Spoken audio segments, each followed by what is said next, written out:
everyone, I'm Caitlin, and today I'm going to show you how to do a classic Pilates exercise, the teaser. I personally find this to be one of the most challenging Pilates exercises, so when you get it, it can be incredibly rewarding. I'm going to start off showing you a few modifications for how you can start to work your way up to the teaser. This is something that takes a lot of core strength and a lot of strength in your hip flexors. So it's something that is really good to try to work up to. So I've got a couple of different props. I've got two over balls. These are actually the same sized ball. One is just slightly more inflated than the other one. The more inflated one is going to give you a little bit more support, and then as you get stronger, the less inflated one will give you a little bit less. I also have a couple of yoga blankets. So you may not have overballs or yoga blankets in your home, but you likely have blankets in your home. So the first thing that we're gonna do is build a little bit of a ramp to give us some support. So I've got one yoga blanket just folded about in a nice rectangular setup.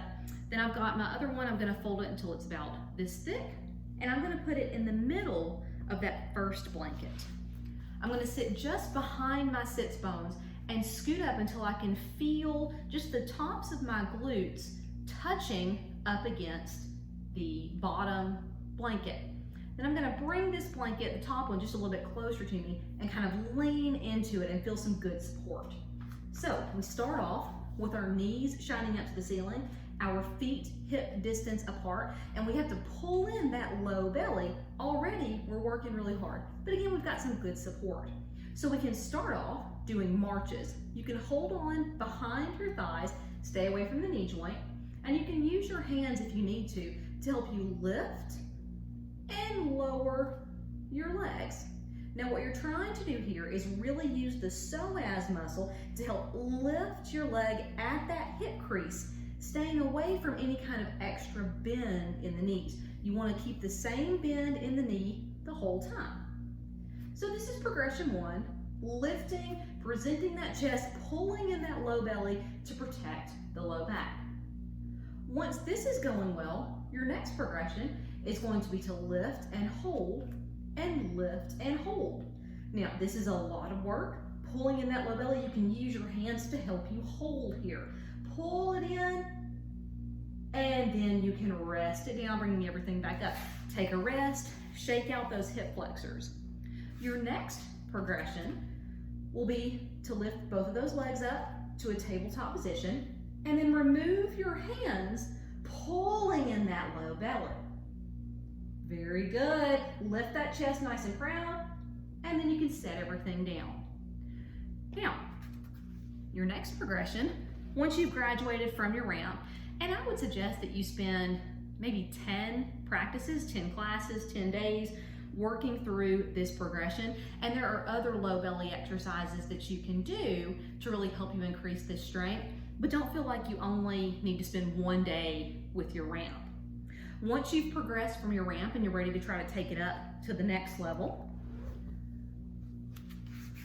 sit up nice and tall, hinge back, pull in that low belly, keep that chest nice and lifted, that good neutral spine. Again, one leg at a time, lift to tabletop, you can hold on behind, and eventually you can let go. And so now you've got your nice teaser position. You want to make sure your chest is lifted above your knees the whole time. And come out of that again. Stretch it forward, feel that good bend in your hip flexors, a nice stretch there. If you'd like to work up to extending your legs long, again, hinge back, pull in that low belly, lift through that chest, nice neutral spine, one leg at a time, comes to tabletop, and then remove your hands and stretch out those legs. As you can see, this is really challenging. And hold for 3, 2, 1, and bring it down. There is a next progression as well, where we come into teaser from laying supine. So the first step we're going to take is to come down all the way.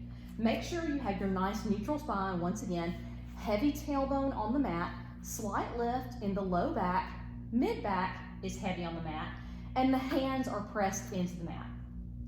On the exhale, you start to tip your chest forward, reaching your legs up as you start to lift, lift, lift. You can come to a tabletop position and hold, or you can fully extend those legs. And then you bring it down just as slowly as you came up, making your shoulders and your feet touch down at the same time. You can also progress to lifting to your teaser from a completely supine position. This one I find to be extremely challenging. So let's see where my body is today. So we inhale to prepare. On the exhale, you're creating a V shape with your body. So you lift your arms and legs at the same time and pull into that beautiful teaser position, lifting that chest, pulling the low belly. Now here's our challenge. Everything comes down at the same time. Feet, shoulders, and head all hit at the same time. And that's your teaser progression. Again, teaser is a really challenging but rewarding exercise. There's lots of ways to work up to it, and these are just a couple of modifications that you can take to get to your full teaser. Good luck!